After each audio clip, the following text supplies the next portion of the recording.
The LMS 10,000 journey is gaining momentum. It's time for an update. This has been in there some time.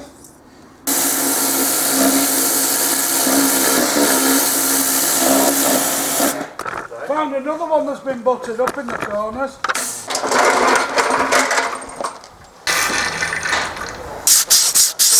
Here comes the snow. Okay, so we're at the back of the workshop with one of the engineers, Graham. And Graham, what is this? Why have you made this? This is a Class 58 motor contactor, traction motor contactor.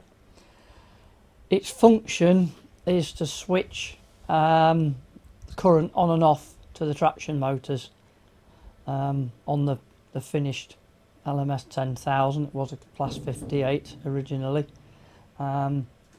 It really serves a function more a case of isolating power to the motors than it does actually, so it doesn't really switch a lot of load because most of that's done electronically elsewhere within the control system, but it does physically isolate the motors from the power system. Obviously you may need that from the point of view of it being towed, or if you have a fault and you need to isolate traction motors and things like that. So it basically just stops current flowing through the traction motors. It's essentially, it's a big air operated light switch, quite honestly. That's all it does, just switches. Current feeds in through here into this contact. When it's made and they're shut, current flows off through these connections here, and goes into, well, basically into the traction motors. That's that bit. Yeah, right, what we're doing now, I'm going to air up the contactor, thus. I'll just have to set the pressure because that's way off.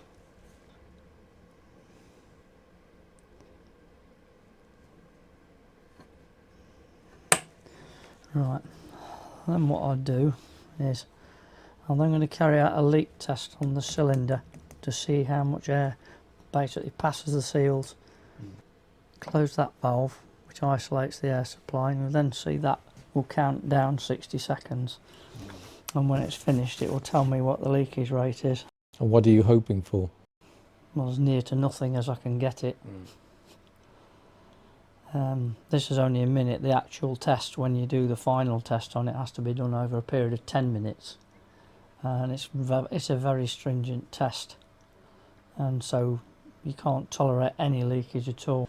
If you've got any scoring in the cylinders like these, I've only got a little bit, you think we're fine. They work, but they leak like crazy.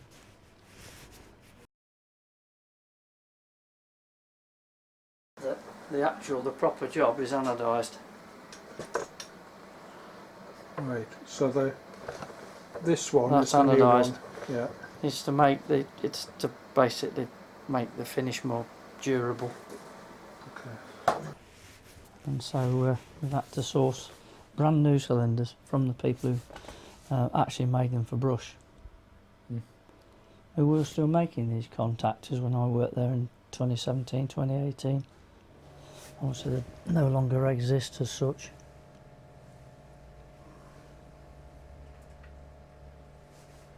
And that's come out at 0, which is brilliant. Yeah. And that basically is that. So how many of these would be in the final engine?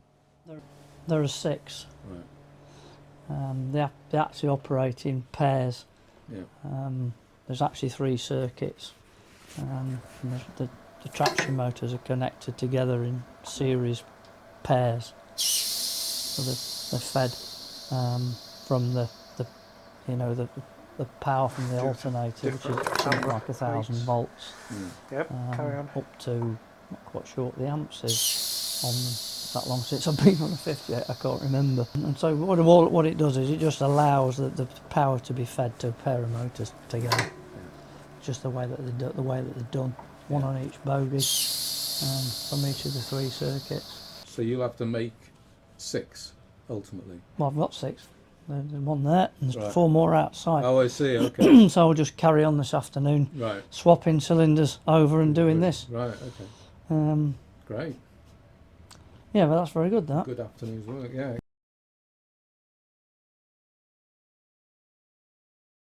Right. So we've come from the back to the front, and I'm with Paul, who's going to tell us a bit more about this bit of kit. Right, this is one of the axle bearings off the traction motors. As you can see, this directly fits onto one of these locations here. Yeah. This is a traction motor upside down. Yeah. Now, this enables the motor to operate correctly and mesh with the gear on the axle correctly. Okay. And these were from the bogies 139 and 140, and these got quite a lot of water damage while stood out and about over the years. Yeah. This one was about one of the worst, and this has been heavily polished and cleaned up. Mm-hmm. I think as much as we can do is obviously run the magnet round, see if we can get any pieces out. And I think it'd be a case, I mean, you've got to understand, those will have never been cleaned to this extent at all, ever, in the service life. There's one thing about bearing oil, bearing detritus, it will settle in the bottom of the bath and never be seen again.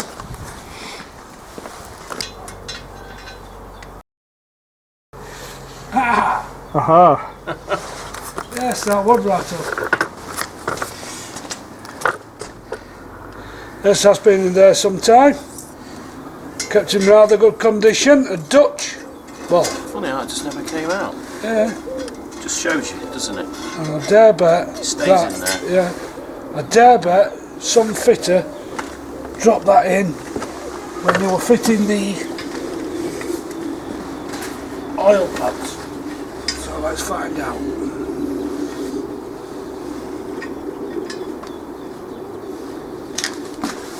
Yep, perfect.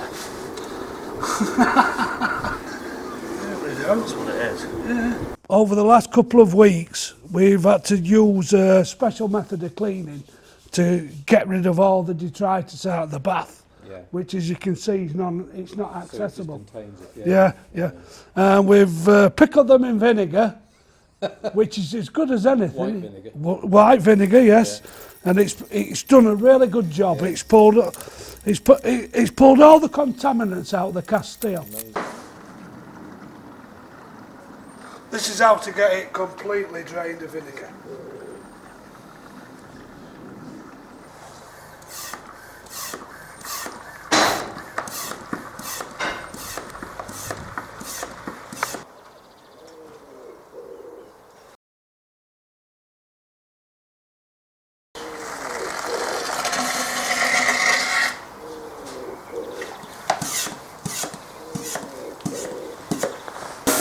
And we've pressure washed them.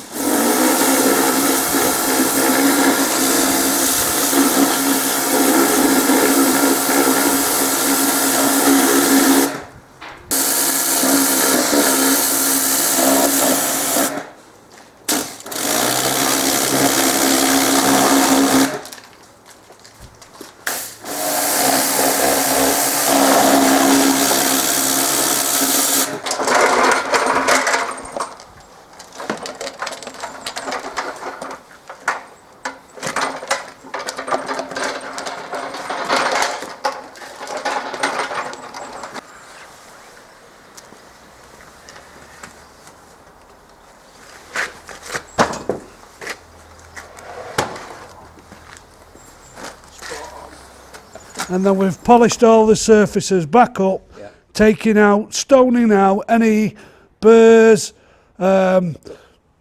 previous damage. We've addressed lots of things. I don't suppose as they ever got the care and attention that we've lavished upon them ever. And what we have found is what the Dutch have done previously. We found evidence of stress fractures in the bottom corners. Found another one that's been buttered up in the corners. But very cleverly, they've cast welded up the bottom corners and remachined them again. Not that we have envisaged that ever being a problem to us. We're never going to be running at the speeds these were on a daily basis in Holland. But obviously, to keep them in as good a condition as we possibly can till the time as when we need them, we've cleaned them to the standard that they should be, which is as clean as you're going to possibly get, and treated them in Lanagard, which will keep it for a hell of a long time. That means, what it means is when we need it, we can get it, wipe that protectant off, and use it without having to restore it. No, it's done. Yeah. So how many of these are there to do? We've got 6 off bogey 139 and 6 off bogey 140. Right. This is the 6 off 139. Okay. These will have the lubrication device fitted back in for good keeping, as well as the cover plate here. And we will pack them away, ready for when we start to... You can pull them back out again, yeah. Excellent. Hopefully that'll be sooner rather than later. Yes. As soon as we can get our traction motor, we need to make some room in here, and we'll be flat out this summer rebuilding and overhauling these traction motors with the Zoven. Yeah. And that, when we go to rebuild the bogies, that's when we'll need these pieces. Yeah, brilliant. Thank you very much. No problem. Good news. We hope this has piqued your interest enough to support us by joining, donating, or perhaps even getting involved. Thank you.